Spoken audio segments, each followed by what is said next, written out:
लसु फ्याफुल्ला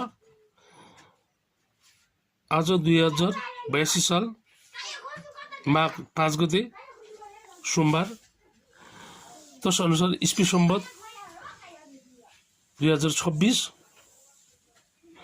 जनवरी 19 आजदेखि सर्ववर्ग विदा भयो। अब तालो सुरु भयो। अब यो वर्षभरि अब तालोले शासन गर्छ। आजदेखि जन्मेको मान्छेहरू तालो अथवा घोडा वर्गको हुनेछन्। तसर्थ यस लोसारको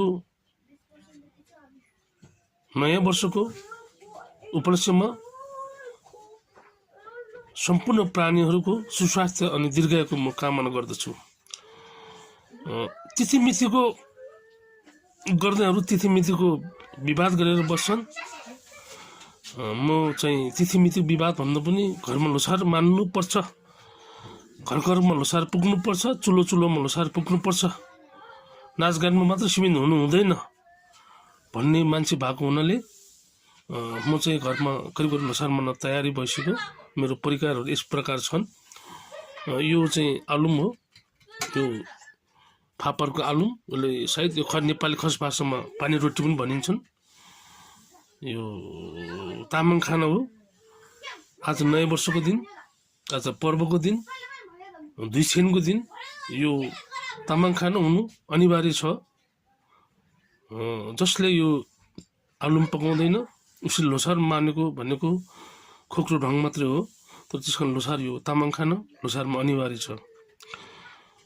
अब यो सँगै राखेको यो चाहिँ कन्दमूल हो। यो हाम्रो पुर्ख्यौलीहरू यो आदिवासी खाना हो। पुर्खौलीदेखि जुन यही खाना खाएर पुर्खेले जुन प्राण धानेर हाम्रो सृष्टि भयो, त्यसकारण यो आदिवासी खाना पनि लोसारमा पाक्नुपर्छ भन्ने मेरो मान्यता हो, हुनुपर्छ।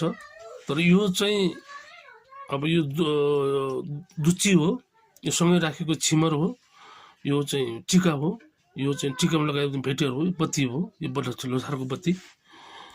अब यो एकछिनपछि यो टिका लगाएर दिनलाई छिमारो दिनुहुन्छ। अब यो चाहिँ चक्लेटहरू भयो बच्चाहरूलाई अब टिका लगाएर दिनलाई। यो चाहिँ कोको मेन्दो अथवा कोहीले नङ्गलिङ पनि भन्छ, हामी नङ्गलिङ भन्छ, कोहीले कोको मेन्दो भन्छ, कोहीले टाटे मेन्दो भन्छ, कोहीले खोइ खोइ मेन्दो पनि भन्छ। अनेक नाउँ छन् यसका। तर यो पवित्र